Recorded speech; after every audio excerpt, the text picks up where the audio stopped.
Welcome, YouTube family, and welcome to another video of the Kevin Strong Show. And boy, do I have a good story to share with you.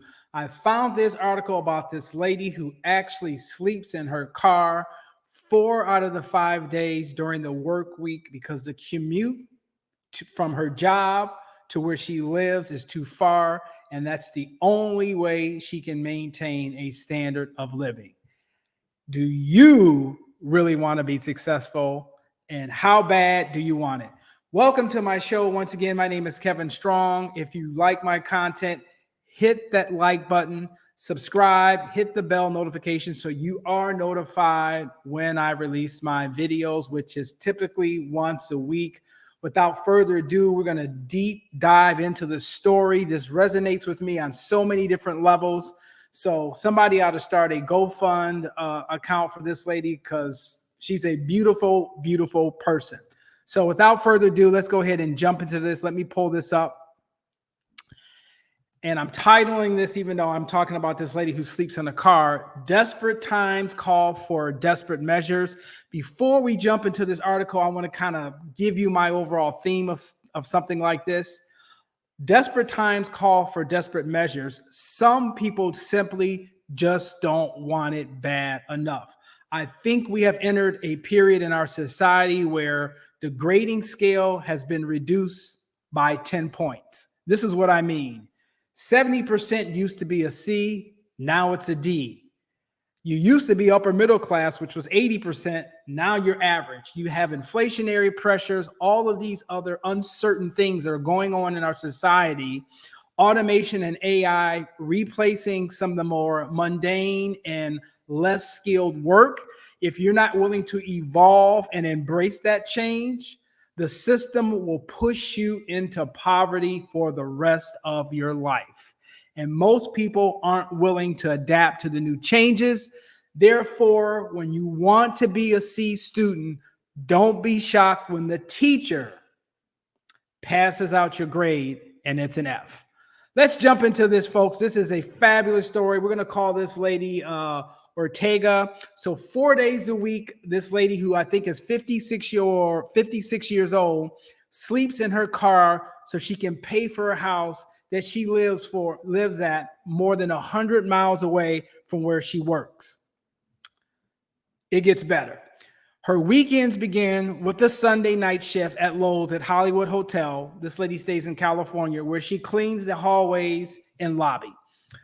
When she finishes, she's basically exhausted and tired. Obviously, there's just an hour until she starts her second job cleaning hotel rooms at the Hilton in Glendale. So just think about this. These are very labor-intensive jobs. You're not just sitting there being a customer service rep. So this is probably very taxing on the body as well as the mind. Then she has 6 hours after working those two arduous jobs to shower, eat, and sleep before she starts all over again. Working at Lowe's, hotel, shower, eat, sleep. 56 years old. She's in the house. She's in the houses in California, and she basically sees her family on the weekend. Wait till we get to another slide where her husband is freaking disabled. This lady is an angel sent from heaven. They just don't make them like that anymore. The high price that pushes first-time homebuyers increasingly far from work, the scarcity of anything they can actually afford. So this is something that's permeating throughout our society. Where you need to work in relationship to what's affordable is becoming even more and more of a gap. Those people who have the ability to work remotely can bridge said gap, but that requires a certain skill set. And if you don't have that skill set and you have to do low skilled work, unfortunately, like this lady, how bad do you want it? Okay, more discussion points. Housing concerns have been at the forefront of the contract negotiation for these hotel workers where this lady works at. Thousands of workers recently went on a 3-day strike demanding higher pay and better benefits. The key is more than just hard work and a savings account with a laughable low interest rate. The key is a house, the kind of investment that can grow over time. Now, this is basically when the person who was interviewing this lady, Ortega, this is basically what she was saying. Folks, there's a TikTok video out there that talks about There's a lady at Waffle House who's worked at this damn place for like 24 years. She's got a herniated disc. She's working 17 hours a day, and she's complaining. If you've been in the service industry that long, slow your roll, sister. Bye, Felicia. I'm not trying to hear that shit. I'm sorry. I'm just not. Look, if you've been in the service industry that long, why don't you move up to Ruth Chris or some other 4 or 5 star experience where you can make $500, $600, $700, $1,000 a night? You cannot stay in these mundane, low-skilled jobs anymore and expect your employer to give you what you need out of life from a financial or from a quality of life standpoint. That is incumbent upon you. You're not set up. That's not an industry where you're going to have a house on the lake. Anyway, I digress. So let's go back to this article. She immigrated from Mexico in the 1980s. So she probably had to learn English, right? So English is, a second language for her. Started working 2 jobs in part so she could help her sister back home study at a university. So not only does this lady got grit, or as we say from the hood, I need a ride or die. I don't need a Tweety pie. There's a lot of people who think they've got grit, but when you get that proverbial punch in the face, like Mike Tyson says, everybody has a plan until they're punched in the face. That's when you find out how much grit you really have. If you haven't had any remotely experience with abject poverty or long endurance suffering, I'm not trying to hear it. The 2 were orphans. So her and her sister were freaking orphans. I told you this thing gets better. Ortega wanted her sister to follow her dreams of studying.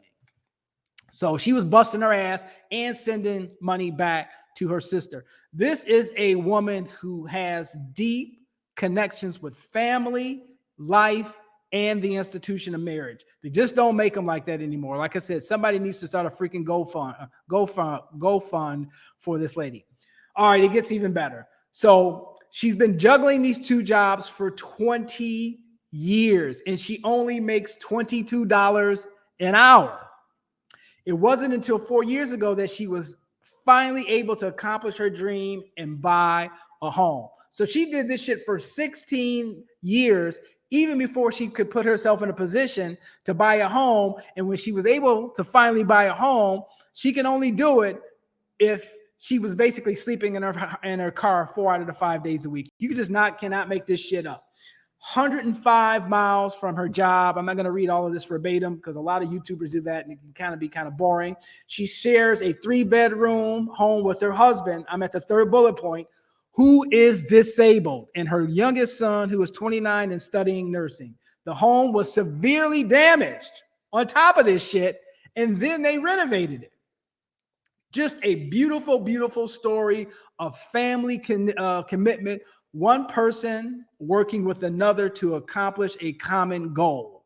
The grueling almost 3-hour commute back home would be impossible, so she doesn't return from Sunday until Friday. She sleeps in her red Kia more often than she does in her own home. She's endured heat waves and at times feel like she's homeless. Once again, how bad do you want it? I hear stories about things like this. When I used to live in Memphis, a lot of times, everybody knew what my job was down there. So a lot of times we had to do things overnight at St. Jude's Hospital. You see some of these kids that are dealing with, stage 2 and stage 3 cancer, and they're 3 years old. And you got these grown ass people talking about, I'm having a hard time losing weight. You just don't understand my struggles. I'm not trying to hear that shit. I just don't want to hear it. This is a beautiful story of grit and determination. So you cannot make this stuff up, ladies and gentlemen. I thought that was a very, very interesting story to share with you.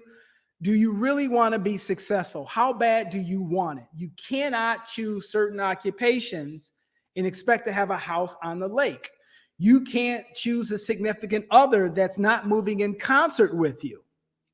There's a very famous motivational speaker named Les Brown, and he talks about this phenomenon that goes on when you walk with somebody. And I'm just going to make that akin to the analogy when I say you need to be very careful about who your inner circle is, and definitely who you choose as a mate or ultimately a husband or a wife. And this is what Les Brown says. And I'll wrap the video up with a quote. Les Brown said, hey, there's a phenomenon that happens when you start to walk with someone. Either you adjust to their pace or they adjust to your pace. Which pace do you adjust to and why?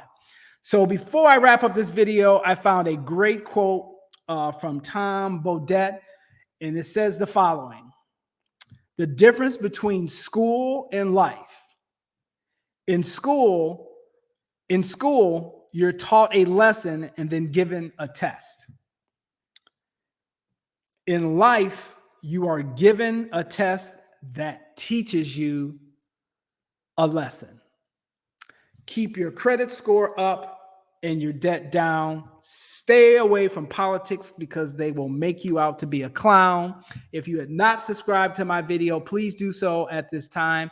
Hit that bell notification so you are notified when I do release my videos, which is typically once a week. I hope you enjoyed this story. I hope it moves you, and I hope it compels you to do what's necessary, because at the end of the day, for you, your circle of influence, do you really, really want to be successful? And if so, how bad?